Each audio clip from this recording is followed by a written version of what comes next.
So next, we are talking about component level design.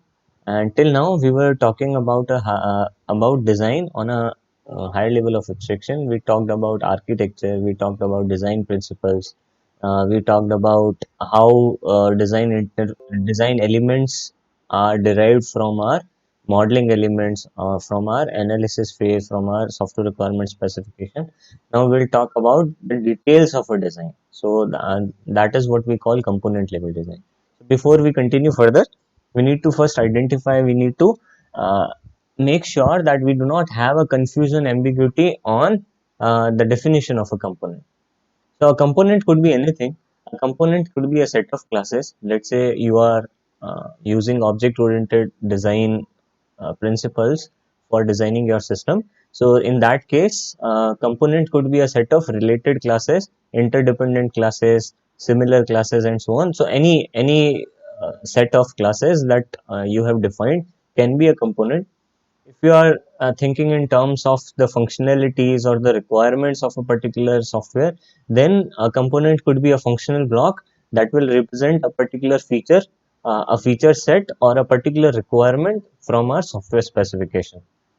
Okay. And finally, third, if you are thinking about software in terms of reusability, so let's say when we are talking about software, if you are breaking your software into, let's say, a chat module, a user management module, a authentication module, and things like that, then we are talking about reusability of components within that particular system.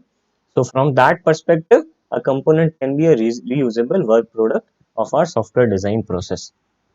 Okay, so depending upon how you are uh, trying to understand with that particular system, the definition of component could be different. So let's say for a developer, for a let's say a programmer who is writing the implementation of our software, for him component will be just a related set of classes. Okay, it could be a package, it could be let's say a particular collaboration of these classes, and so on. From a designer's perspective, from an architect's perspective, from a manager's perspective, it could be a functional block that will represent a certain set of requirements defined within our software specification. And finally, from, let's say, a manager's perspective, let's say our architect's perspective, and again some customer's perspective also, it could be reusable set of products that can be developed independently and used again when required.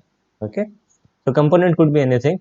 The core point is that a component is basically a set of related or a set of logical components, logical items that will combinedly can be let's say combinedly can be treated or identified as a single entity within our system. So it could be a complete module, it could be a submodule, it could be further smaller, uh, let's say set of classes, a smaller group of elements within our design, and so on. So a component could be anything. It is up to you that what you mark as a component. It is totally based on the perception of the person who is starting or who is doing a component level design. Okay, but there should always be a consensus between the complete team. So let's say if your team involves a lot of people, it involves some developers, it involves some QA people, let's say it involves the customer also. So all should have a common understanding of the components within your system, and that understanding can be derived from your software architecture. Okay, so that is what component is. Even if there is some confusion, there you can have a golden rule that within, let's say, from within a particular house or within a particular building, if anyone can recognize a particular set of walls as a room, as a particular room, and you can identify it, you can name it, that is one component. Okay, so same should be true for a software. So if any person involved in your software project can identify that particular set of elements as a unique, uh, let's say, unique entity within our complete architecture, we can call it a component. So that is the most rough definition of component, without going into different perspectives of software design. Okay. So for component level design, we'll study some guidelines. So what are guidelines to be taken care of when we are doing component level design? So first is naming conventions. the names used for, let's say, modules, for components, for classes, for data elements, for let's say resources, some files you are using, some database you are using, let's say some module components, some third party libraries, and so on. So the names used for all these should be understandable by all stakeholders. So first of all, that is very important. Second is complexity of interfaces. So when you are modeling components within your system, the interface between these components. So we studied in component diagram, we studied that there is always an interface between two communicating components. So those interfaces should have a sufficient, or a, let's say, an acceptable level of complexity. If a particular interface is very complex to be implemented, or whether it is not necessarily required to be specified within our design, we should try to avoid those. Uh, we should try to avoid specifying those resources within our design. Okay, so only relevant interfaces should be defined in our design, and all unnecessary or overcomplicated interfaces should be skipped for the implementation phase. Okay. The third point is consistent directions. So in during your design and modeling phase, you should have a consistent direction for modeling different uh, communication, different relationships between your components. For example, dependencies between any two components should be always modeled from left to right. Okay. And let's say inheritance between any two components, any two classes within your system should be modeled top to bottom, and so on. So there should be such consistencies in your component level design models. Okay, now because we are diving deep into the design of individual components, such consistencies should be there to make understanding those models easier later on by the developers. Okay. Next point is common closure, that all similar classes should be packaged together. So whenever you are talking about the design of any particular component, then we should take care of this, that all similar classes are within a same package. Common reuse. The classes which are not bound to be reused together should not be packaged together. So let's say two or three classes have a similar naming convention, let's say a similar type of functionality, but if those classes will not be reusable together. Let's say if you will go to if you will try to reuse a particular class, the other two classes may not be reused in that particular context, then we should put those classes into different packages, their individual packages, and should not package them together, even though have a common closure. Even in that case, we should package them separately to increase reusability of those particular classes, or reusability of that particular component in that case. Okay. Then there is release reuse equivalence. So what this states is that components designed for reuse have higher release rates. Okay, so if you are designing a component for reuse, there is a very high chance that that particular component will be released earlier, and more frequent releases will be there in that particular component.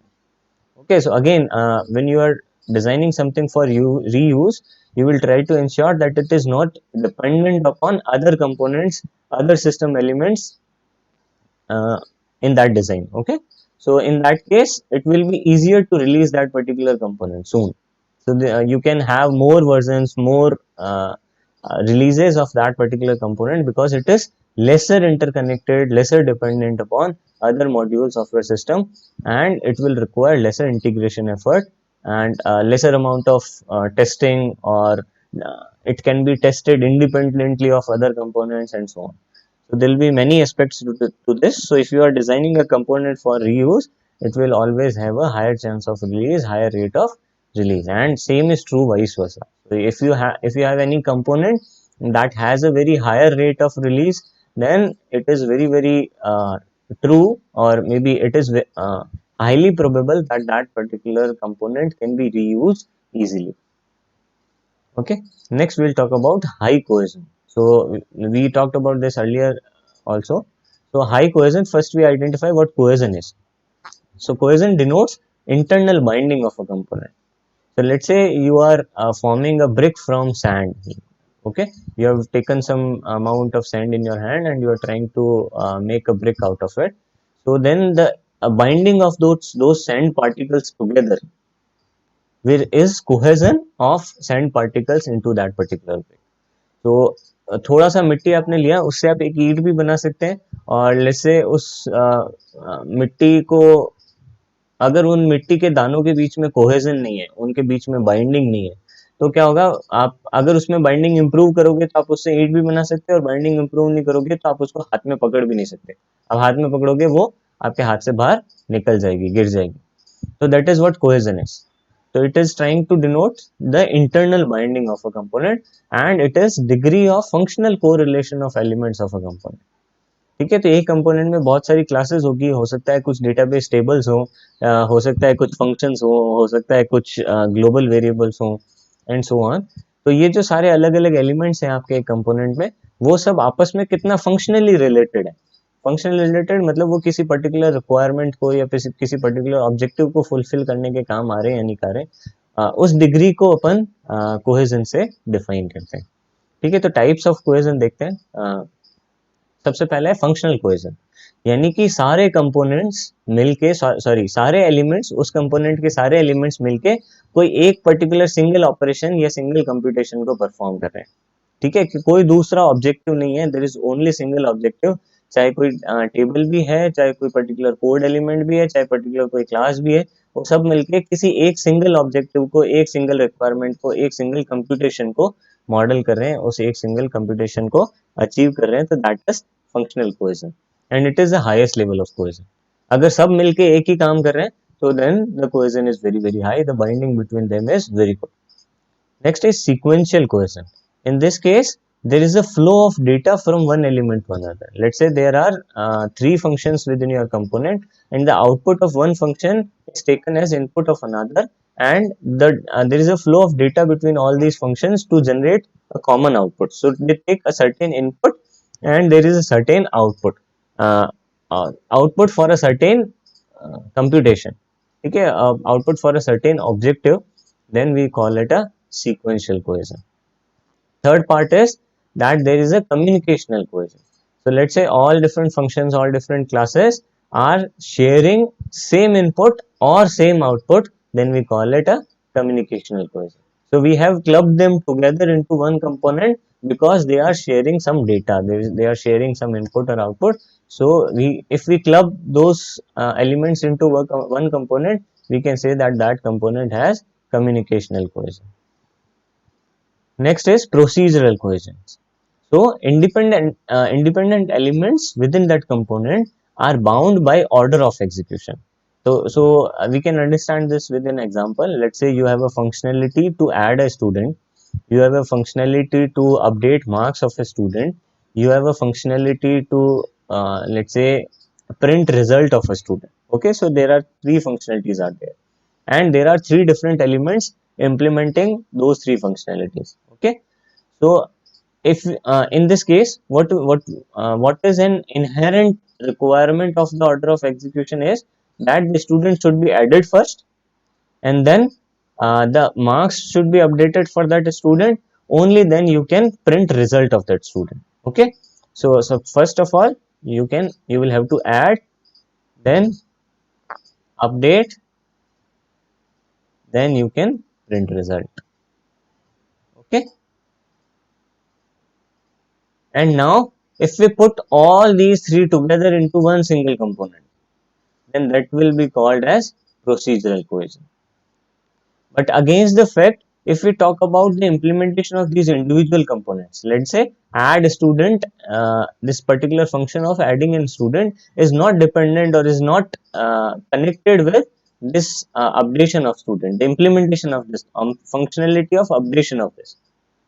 How this particular module, how this particular functionality will be implemented is not dependent upon the implementation of this particular functionality, but still they are put together into the same component because of their order of execution.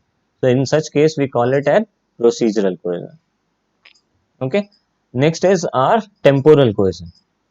In this case, we club those elements together which are bound to happen during same time span.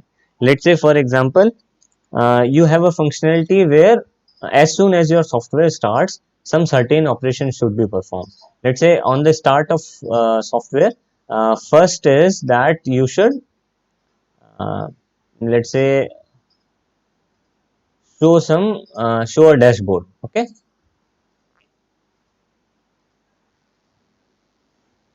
Okay, on that dashboard, there are different things. Let's say number of visitors,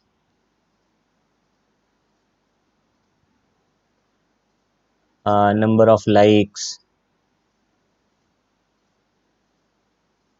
number of comments, and so on. So different things are to be displayed upon that dashboard. And if all these three modules, the visitor module, the like module, the comment module, all these elements are clubbed into the same component into your design, then we call it a temporal cohesion. Okay, so only because those particular actions, those particular functions, those particular elements are used during the same time spent during a certain event within our system, then we club them together, then we call it temporal cohesion. Okay, next is logical cohesion. In this case, operations are related in some sense, but their implementations are not related. Okay, so there is no order of execution between them. Let's take it from an example. Let's say you have module to send some data to a file. Let's say store data to a file. Okay, and then you have a certain operation to send some data to a network location. Okay, and then you have a operation to print the given amount of data. Okay, and then you have operation to let's say transmit that data, uh, maybe through a serial communication, a serial port. Okay, so there are these different operations. In all these different operations, there is a similarity that data is being sent to a particular destination. In this case, the data is being sent to a file. In this case, data is being sent to a network. In this case, data is being sent to a device, a printer, and in this case, data is being sent to a serial port. Now, because these operations look similar, we can club them together into a single component. But if you can see, their implementations are not related in any sense. Writing to a file is totally different from writing to a network, and writing to a network is totally different from printing a particular document. Okay, so the implementations are not correlated, but their operations are related in some sense. They are logically similar to each other, and if we club them together, we call it logical cohesion. And finally, there is a coincidental cohesion. So there is no conceptual relationship between the elements of that component. We have just put them together for the sake of identifying components within our system. So such kind of cohesion is least expected, least preferred, and this is also the lowest form of cohesion, and we should always avoid this. Okay, so we should not put those classes together which are not related to each other, and we should design them separately within our software design also. Okay, so this is the most preferred type of cohesion that we want to achieve, functional cohesion, and usually it is rare to be implemented, but this is what we are trying to achieve. But more often than not, we tend to design systems that have sequential cohesion at least. Okay, next we'll talk about coupling. So we should have a low coupling, but what coupling is first? So just like we talked about cohesion, the coupling denotes degree of interdependence between two components. Okay, so the cohesion was internal binding of a component, and now coupling is dependency of a component on another component. So it is an external factor, while cohesion was an internal factor. Okay, so this should be kept in mind.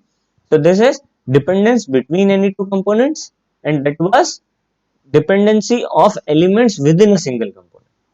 Okay, so also coupling defines dependence of one component over another. Okay, so let's see how one particular element of a component or one component could be dependent or not upon another component or an element of another component. Okay, so first is data coupling.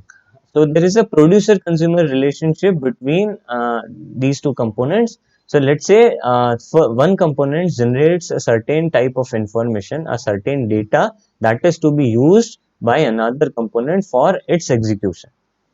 Okay, so in such a case we call it a data coupling. So data produced by one is being used by another. We also call it a producer consumer relationship, in which data is being produced by one person and it is being consumed by another component. Okay, one component and another component. Okay, in data coupling we only pass information which is expected by another component. No additional information, no metadata, nothing.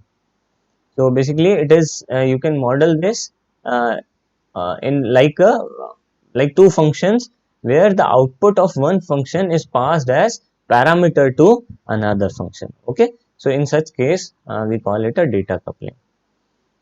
Next is stamp coupling. In stamp coupling, again data is being transferred from one component to another, but in this case, we one component is not aware about the usage policy, or let's say the requirement of another component, and the complete data structures. Usually, if you are requesting mobile number of a student, and let's say you pass it a complete student record, without knowing that what particular data element will be used in that component, then we call it a stamp coupling. So larger data structures are passed, although the relationship is still based on the data element. The data produced by one is consumed by another, but only the structure or the details of what data is required and how that data is used is not available from to the producing component. So in such case, we call it a stamp coupling. Okay. Then third is control coupling. So one particular component will define the control flow of another component. So in this case, let's say if there is a scenario that you have created a function called do arithmetic operation. Okay, and in that function you have defined four different arithmetic operations: subtraction, addition, multiplication, division. And how that function is modeled is that it takes three parameters. First two are inputs a and b. Let me draw it here. So there is this function and it takes three parameters: operation to be performed, input 1 and input 2. And within this, let's say using switch case or something like that, switch op case plus, it will return a plus b,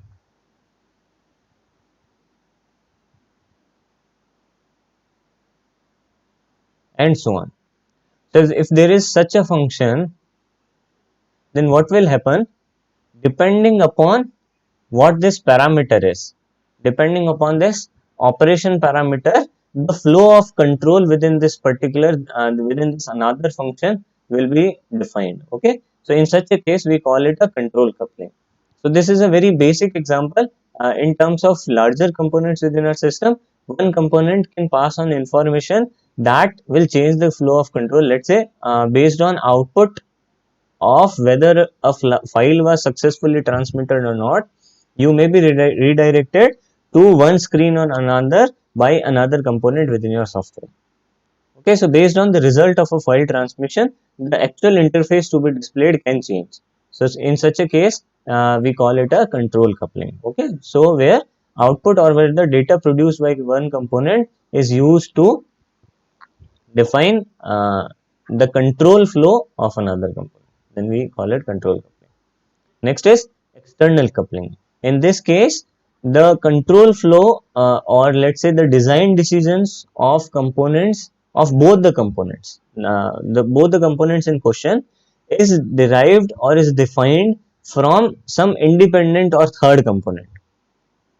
Let's say for example, let's say two components are communicating with each other, but the protocol to be used, or let's say the encoding to be used, or let's say the file format to be used, or let's say the bitrate to be used is defined by the underlying hardware, or let's say defined by the operating system, or let's say defined by user preferences, which are managed by some other component of your software, then we call it an external coupling. Okay, So in this case, there are some external factors who are trying to control how these particular two components will have a dependency upon each other. Okay. Next is common coupling. In this case, the component shares some global data structures. So there is some global repository of data. Let's say it could be a database. Let's say it could be a database table. Again, a single database table can be part of a certain component, but if it is not a good design, that single database table can be used by multiple components. Okay.